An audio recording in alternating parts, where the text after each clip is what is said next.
दुख हमारे जीवन का सबसे बड़ा वह हिस्सा है जो हमारी सोई हुई चेतना को जगाने के लिए आता है। हमारी सोई हुई चेतना जब तक सोई हुई रहती है ना, तब तक हमें कोई रास्ता नहीं दिखता है। और जब कोई रास्ता नहीं दिखता है ना, तो हमारे मन के नकारात्मक थॉट हमें ही उलझा देते हैं और उसी में इंसान और दलदल में फंस जाता है और फिर इसे दुख के जो बादल है वो चारों तरफ से उसे घेर लेते हैं। इसलिए अपने दुख को आप फरियाद करने लग जाते हो। पर पता है दोस्तों, यही दुख आपको प्योर मैच्योर बनाने के लिए आता है, आपकी चेतना को जगाने के लिए आता है और चेतना जगनी ही चाहिए।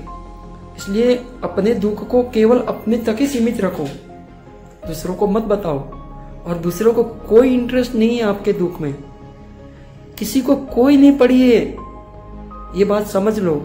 आप चाहे कितना ही दुख दूसरों के सामने प्रकट कर लो, लोग थोड़ी देर के लिए सिंपैथी रखेंगे, पर बाद में देखना वो बोलेंगे यार इससे क्या बात करनी, ये तो दुखी आत्मा है, इससे बात करने को मन भी नहीं करेगा, ऐसे विचार आएंगे। इसलिए अपने दुख को अपने तक ही सीमित रखो, दूसरे को जाहिर मत करो और इसी दुख की सीढ़ी बना लो। इसी दुख की सीढ़ी बनाकर अपनी जो कॉन्शियसनेस है ना, रियल, उस वहां तक पहुंच जाओ। क्योंकि वहां तक पहुंचने का सबसे बेस्ट तरीका यही है। क्योंकि जब आपकी लाइफ में बहुत दुख आता है ना, तो आपके अंदर एक मैच्योरिटी का प्रभाव बढ़ जाता है। हाँ, बस यहाँ पे आपको एक बात जरूर ध्यान रखनी है, यहाँ पे अपने आप को अंदर से टूटना नहीं। अगर आप टूट गए या कोई भी ऐसा कदम उठा लिया जो आपके लिए विनाशकारी है, तो सर आपका फिर कुछ नहीं हो सकता। अपनी चेतना को जगाने के लिए इस दुख को बनने दो। जितना ये दुख का आप सामना करोगे, इसकी जवाबदारी उठाओगे, आपके अंदर अलग ही एक व्यक्ति का निर्माण होगा और फिर आप परिस्थिति से इतना आसानी से लड़ सकोगे जिसकी कोई हद नहीं।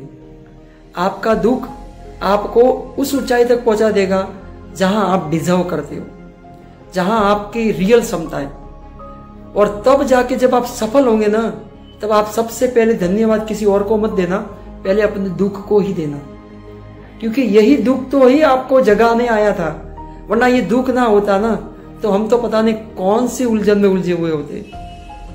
हमने पता नहीं कौन से दुख की घड़ी, कौन सी ऐसी सिचुएशन में उलझे हुए होते जो हमें तो आराम से बैठने का, कुछ नहीं करने का, बस इसी में ढक कर रख जाते। इसलिए कभी भी दोस्तों अपने दुख को लेकर भी फरियाद मत करें, अपने आप के दुख के दर्द को किसी को बताए भी मत, अपने तक ही सीमित रख के और उसे उसके अंदर चेतना को बढ़ने दे। अपने अंदर की दुख की गहराइयों को, पीड़ा को सहन करते रहो, क्योंकि ये मजबूत बनाएगा। इसलिए अपने आप को अंदर से मजबूत करने का सबसे एक तरीका अच्छा ये भी है, विश्वास रखो भगवान पे, वो आपको हर परिस्थिति में मदद करेगा। इसके लिए ही वो आपको तैयार कर रहा है। एक बात मेरी लास्ट में जरूर याद रखना, अगर भगवान आपको दुख दे रहा है ना, तो भगवान को यह भी पता है कि इस व्यक्ति के अंदर कुछ परिवर्तन हो सकता है लंबा, इसलिए वो आपको इतना दुख देके सता रहे हैं और आपको तैयार भी कर रहे हैं, क्योंकि आपसे बहुत बड़ा काम लिया जा सकता है, आपको तैयार कर रहे हैं। इसलिए अपने दुख की घड़ी को कभी कोसे नहीं, उसको धन्यवाद दे और ईश्वर का विश्वास रखे, यही आपके काम में आएगा। Thank you.